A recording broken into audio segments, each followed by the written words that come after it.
Hello and welcome back to Perspectives, in which we bring you a daily dose of news and views covering the topics that we hope are relevant to you. And today we have an update on Amritpal Singh. We'll take a look at the anniversary of the Air India bombing. We also talk about an interesting new documentary released in Australia, US senators hot on transnational repression, and if that's not enough, a potential fake story doing the rounds on social media. And as always, joining me for Perspectives is our very own correspondent in Canada, James Cousineau. Good morning, James. Good morning, Angus. Great to be here and welcome to the audience. And as always, together we'll be bringing you our perspectives on the daily news affecting the Sikh community across the world. And as usual, we'll take a look at your great comments that you've sent us. And of course, we'll be continuing our day-by-day look back 40 years ago on those events of 1984. So do stay tuned for that. So sit back, relax, and to kick us off, as always, James, what have you got to start us off with today? Well, as you touched on, there was the large events of 40 years ago, but today we celebrated a milestone in terms of the 39th anniversary. In 1985, Air India Flight 182, that was the devastating loss of lives when the flight was leaving Canada and heading to eventually Bombay, and there were several stops in between. Of course, as most people may remember, that the flight did not make it. It actually exploded and landed in the waters about 190 kilometers off the shores of Ireland. This again was in 1985, and today was the 39th anniversary, which was celebrated at memorial markers across Canada. The main cities, of course, Vancouver, Toronto, Montreal, and forgive me, I believe the other one was Ottawa. But we're going to take a quick peek here at some of the events, or the event that happened in Vancouver. This was, again, this evening at the Air India Memorial that is located in Stanley Park, British Columbia. So most people are aware of Stanley Park. It's a world-class location, but at the same time, it also has there we go. So today, the event was hosted by Adrian Dix, who is the health minister in the British Columbia province. And he also had representatives of the federal government as well as the Sikh community and other representatives of the India community, families of victims, and others in attendance. So I'm just going to play a bit of the prayer that started out the event.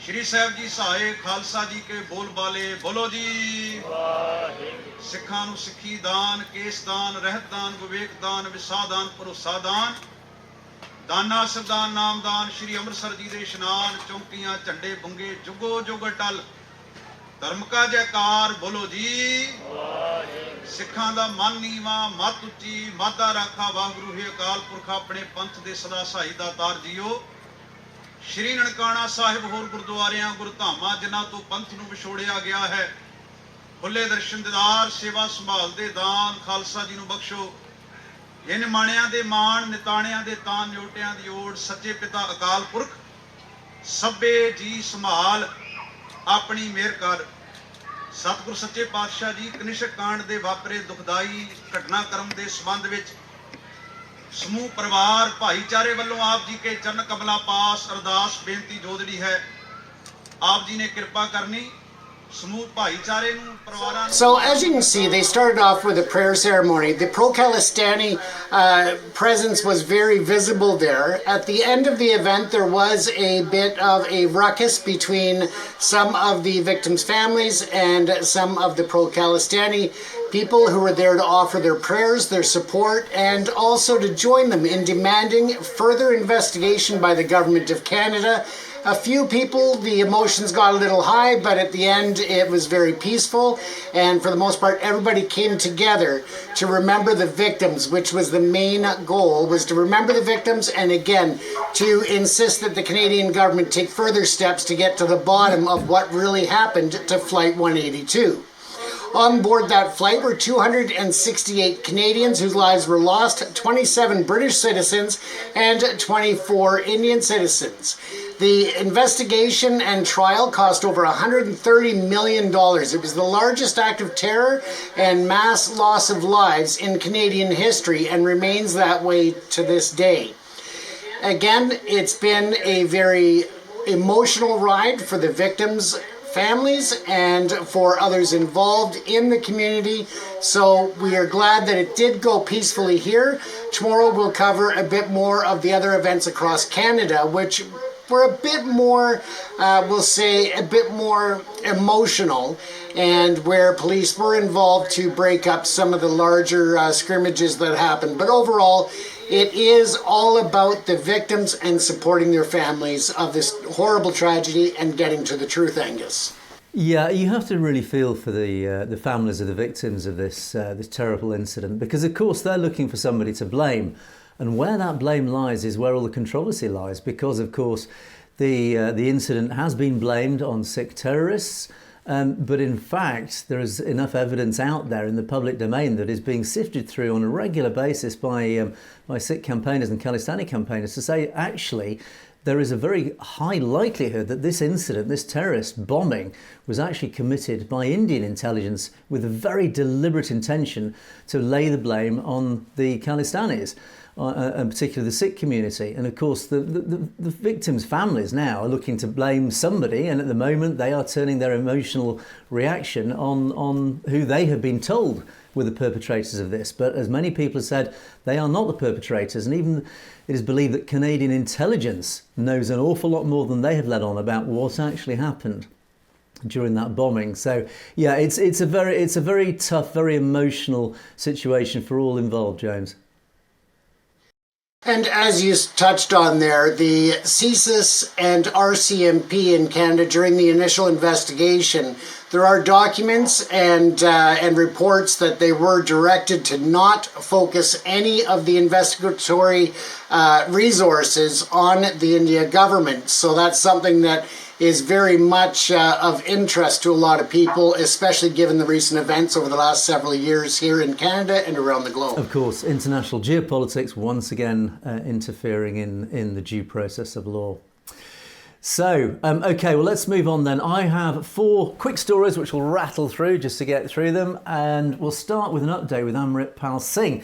Now, for most of our viewers who will be fully aware of what's been happening there, Amritpal Singh remains in Dibrugarh jail over in Assam. He's been in prison for over a year now without trial under the National Security Act.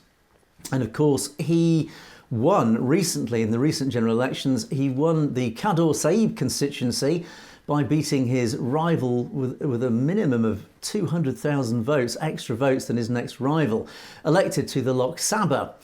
Now, his anniversary of his detention was April the 23rd, after that manhunt, which finally sent him off to Dibrugarh. So his the anniversary of his detainment was April the 23rd.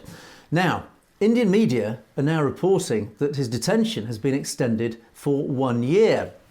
And if you see here, this is a very, I would say, a very typical Indian media outlet that are reporting this story, and they are saying unequivocally it's been extended for 1 year. Now, this is actually not the case. His detention has been extended for 3 months, and they can only legally extend it 3 months at a time. So at the moment his extension is to the 23rd of July, when the next advisory board meeting will meet to discuss. The reason that his detention was extended 3 months, that they gave officially, was because he and his colleagues went against protocol after discovering electronics in his cell. And in fact, those electronics were in fact cameras. So it turns out that somebody had planted cameras in the cell and in their bathrooms to spy and listen in on them, which goes against all their human rights. Of course, they complained about this, and that complaint has been turned against them and used as a tool to detain them for yet another 3 months. Now, of course, the problem here is that the state have the legal ability, and I use that term legal in its it's stretching to its widest definition. They have the legal ability to extend his detention under the NSA indefinitely, as they have done with Jagtar Singh Johal. They can literally keep Amritpal Singh in prison for the rest of his life arbitrarily, because that's the way the NSA works, which in itself is just flies in the face of any rule of law, any democratic protocol. But more interestingly, Amritpal Singh, of course, won that election. He must attend his swearing-in ceremony, his oath ceremony for the Lok Sabha within 15 days as of today. So it's going to be interesting to see what happens there. Now, his wife, Kirandeep, is, of course, now in Assam, moved over to Assam from Punjab some time ago to be closer to her husband. She visits him once a week. She's only allowed to visit him once a week. And that meeting actually has happened today. So we'll get an update from Kirandeep, what the latest update is. But the message back from Amritpal Singh via his wife is thank you for all the support. He is very grateful for the support that's come from the Punjab and indeed from Satellite TV. So that's encouraging. But we are at a bit of a nexus point, James, with Amritpal Singh. The Indian government have got themselves in a bit of a quandary here, that here is a man who's been elected by his constituents to the Lok Sabha, and yet he remains in jail without trial. What does that say about Indian process of law, James? It's a sad state and commentary that the voices of the people have been heard by everyone except for those in power that need to release them. Absolutely, it does. So moving on to my second story, just a quick one here. We reported in our last perspectives, the Australian ABC News, Avani Dias, who's this very well-respected reporter for ABC. She's been based in India for 2.5 years as their South Asia correspondent, and she's really done a lot of good work for the Sikh community, for the Punjab. She's reported many things that most reporters have almost been intimidated into silence over. And last week we reported on their latest, they'd done an investigative report about India's interference in Australia. That interference extended to all sorts of terrible things, including spying on airport security, on setting up youth camps, indoctrinating Sikh youths and Indian diaspora youths into Hindutva nationalist ideology, etc., etc., and this goes on. But I wanted to highlight that this documentary now that coincides with this investigative report is now released on YouTube. It's worth a watch. It's called Spies, Secrets and Threats, How the Modi Regime Targets People Overseas, and it's by their Four Corners investigative team. It's well worth a watch. They did, of course, release early this year another fabulous documentary called Sikh, Spies and Murder. That was their foreign correspondent team as well. And Avani Dias, and it was in that very documentary that Pankaj Saran was interviewed by Avani, and he's the retired deputy of NSA, who effectively admitted on camera that killing Khalistani campaigners was likely the policy of the Indian Secret Services. So do keep an eye out for that latest documentary. And then I want to move on quickly into the US. US senators have been fabulous. Several of them have been, this is a cross-party group of US senators who've really pushed hard for the Sikh community in the US. Transnational repression has become a big issue across the diaspora. In the US senators from both the Democrats and Republicans have been pressuring the US government to both recognise this and to provide practical support for the community in the US. And their latest thrust in this is a letter that they have sent to Biden and Biden's administration. And on screen now you can see, I'll just give you a few extracts from what's been going on with these senators. Oregon's US Senator Jeff Merkley, he's a senior member of the Senate Foreign Relations Committee, today led Senators Chris Van Hollen, Bernie Sanders, Tim Kaine and Ron Wyden in a letter to US Secretary of State Antony Blinken, calling for a strong diplomatic response following credible allegations of the Indian government's involvement in a foiled plot to assassinate an American citizen on US soil, and asking for a briefing on this matter. Now, they said in this letter to President Biden, while we fully support the Department of Justice's effort to bring Gupta to justice, the administration must match words with actions to hold Indian officials involved to account and to send a clear message there will be consequences for such behaviour. It's imperative that we take an unequivocal stand against such a threat to the rights of a US citizen and the violation of US sovereignty. These are examples of India's increasingly irresponsible efforts to silence critics of its government amongst its diaspora around the world. Powerful words, very powerful words, said in public to the US government. And the continued briefing included a discussion of how the Department of State intends to pursue follow-up action to press the Indian government to hold those involved criminally accountable and to ensure the government does not repeat such acts of transnational repression. India must maintain its commitment to respecting human rights. And Merkley himself is a co-author of the bipartisan Transnational Repression Policy Act. He's led efforts to strengthen US policy to hold foreign governments and individuals to account when they stalk, intimidate or assault people in the US and across other borders. James, this is very powerful, isn't it? Some very powerful people in the US government now are escalating this up to governmental level. And I think that with the international feedback and the international demands on accountability, it is about time that politicians started to take notice and actually realize that the public is aware. We are paying attention and we demand better of those who are in office to protect the citizens who have elected them into that office.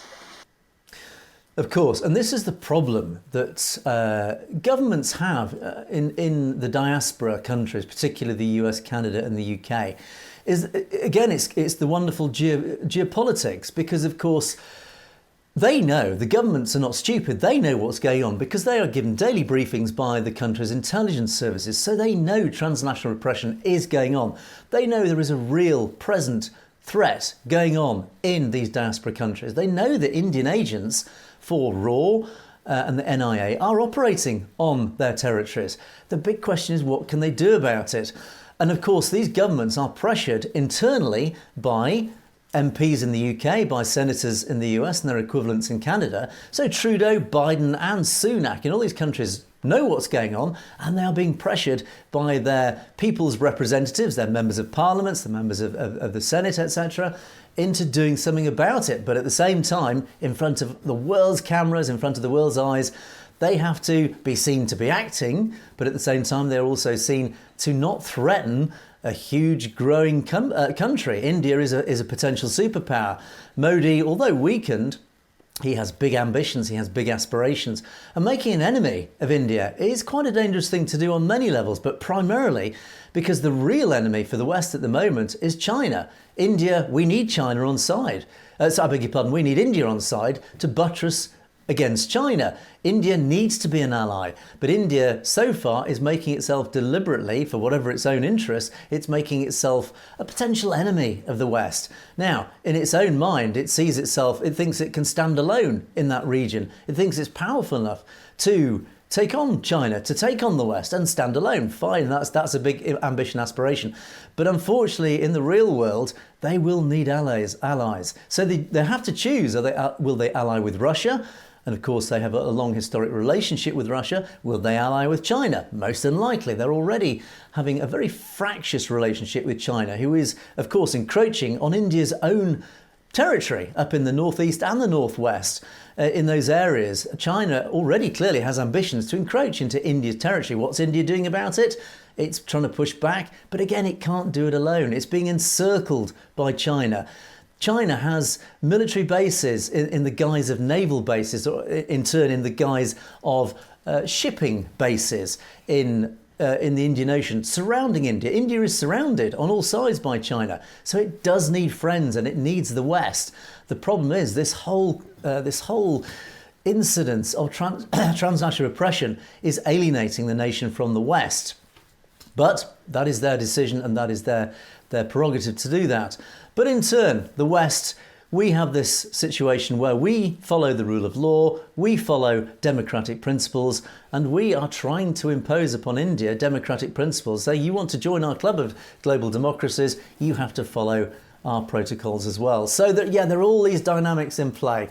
And it's very encouraging, at least certainly in the US, to see these senators and cross-party senators. So this isn't along party lines. This is people who understand the rule of law, who understand democratic principles, who are insisting that the US government does stand up, not for trade deals. Trade deals are secondary to human rights. If we believe in human rights, and the US has shown through invading various countries around the world that human rights are more important than anything, then the big question is, James, are they good for their principles? Will the US administration trump human rights over trade deals?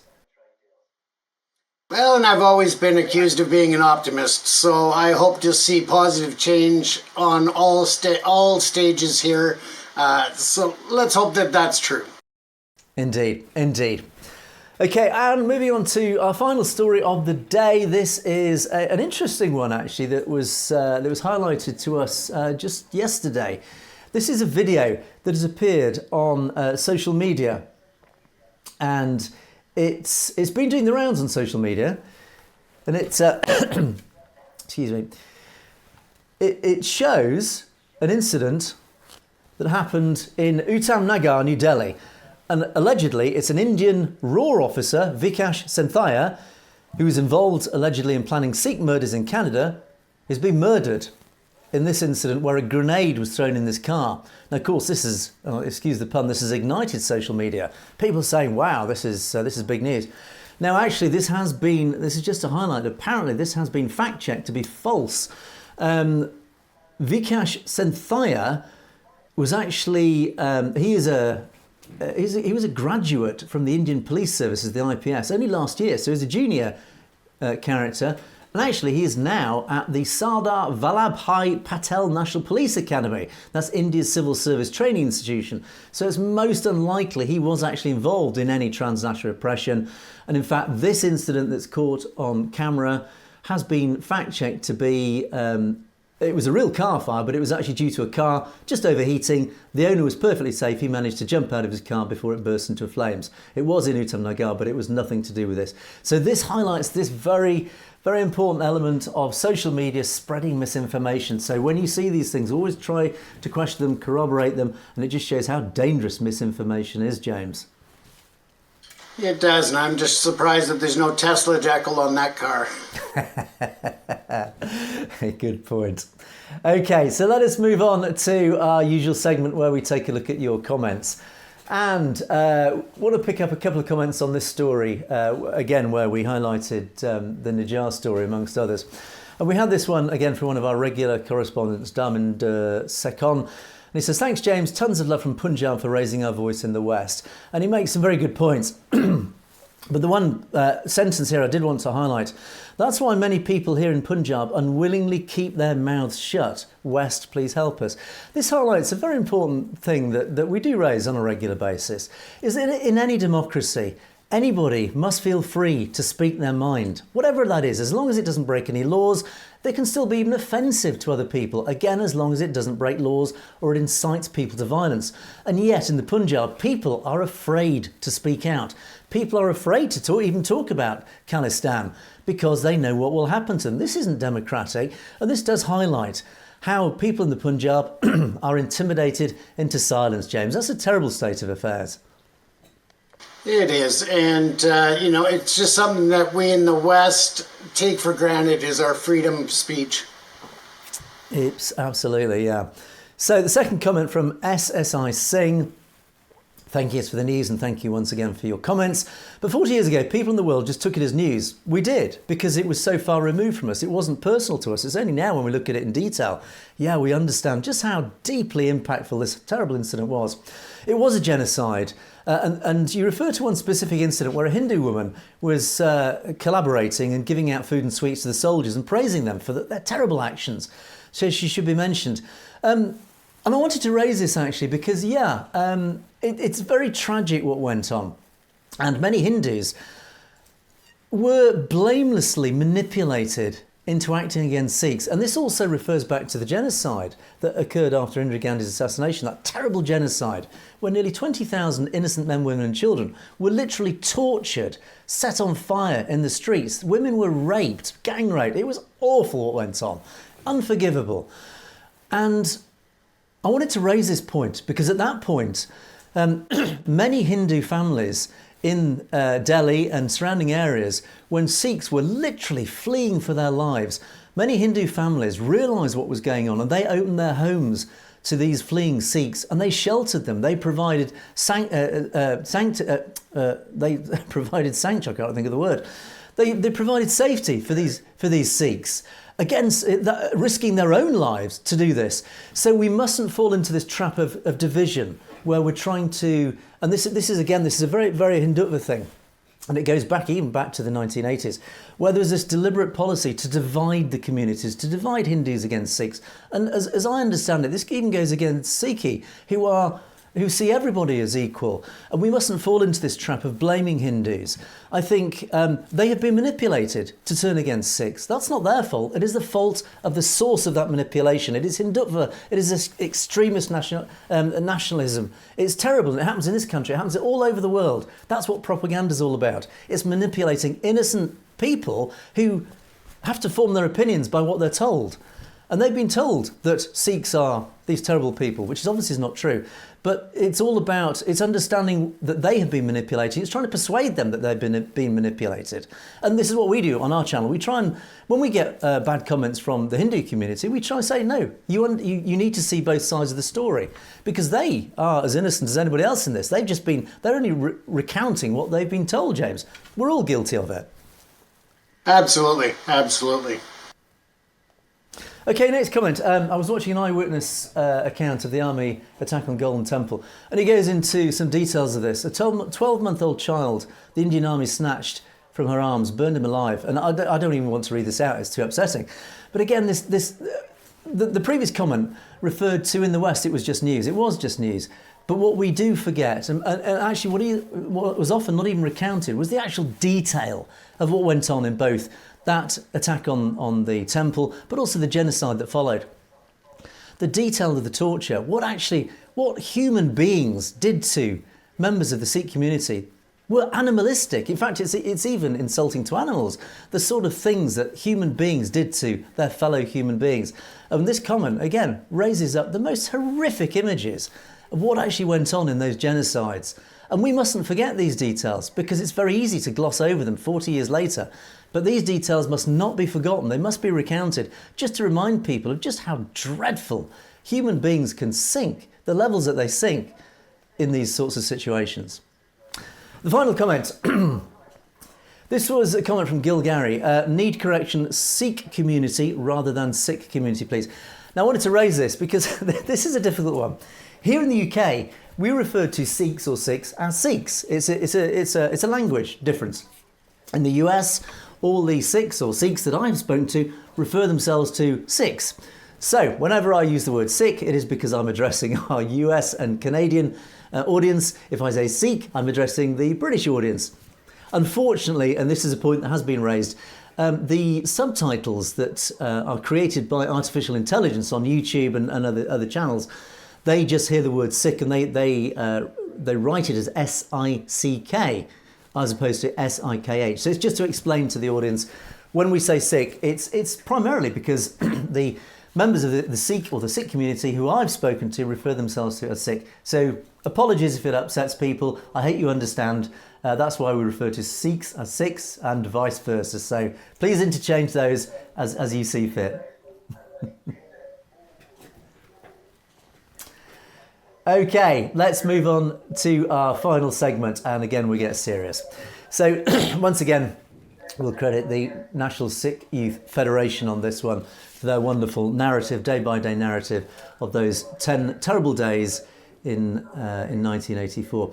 And now we move on to June the 9th, 1984.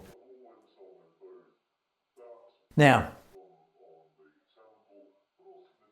after the Sikh resistance had been overcome, only a few snipers remained. Following the execution of pilgrims immediately after the main battle, those that survived were rounded up, detained by the army and charged as terrorists. And this is an extract from the 1985 publication Citizens for Democracy, Report to the Nation, Oppression in Punjab. 379 of the alleged most dangerous terrorists were forced to sign a common confessional statement and thereafter served a common charge sheet that they were all Bhindranwale's closest associates and comrades in arms engaged in waging war against the state. They were therefore detained under this NSA, here it is again, and are now being tried at Jodhpur under the Terrorist Affected Areas Special Courts Act of 1984. As we were curious regarding the extent of danger these hardcore terrorists posed to the state with the intention to establish a state independent from the government of India, to be known as Khalistan, we visited the homes of some of the Jodhpur detainees and met their families or relatives.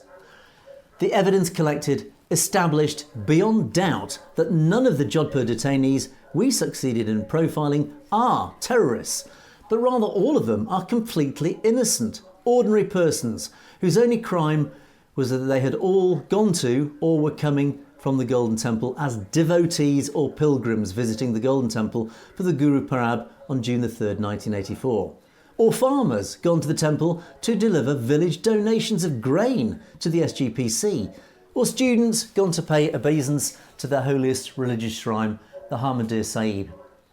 These detainees were detained for up to 5 years before, in the face of worldwide condemnation and protest, they were finally released. Terrible state against innocent men, women and children. And so many were imprisoned under trumped up charges. They were rounded up after this terrible genocide and just thrown in jail for nothing, for turning up for a pilgrimage, James. Not good, is it? And tomorrow we will, of course, then go on to the final day of those 10 days of terror. But that was it. That was Perspectives. And please don't forget to keep those comments coming in. And yes, we do read each and every one of them. And we do appreciate each and every one of them. And thank you for your continuing support. And of course, you can message us directly at message@satlegetv.com on any news items that you'd like to highlight that we've missed. And we have had emails in that we do appreciate and we have read so far. But in the meantime, thank you so much for watching Perspectives. It is goodbye from me and it's goodbye from James. And of course, you have been watching Perspectives. We will see you next time.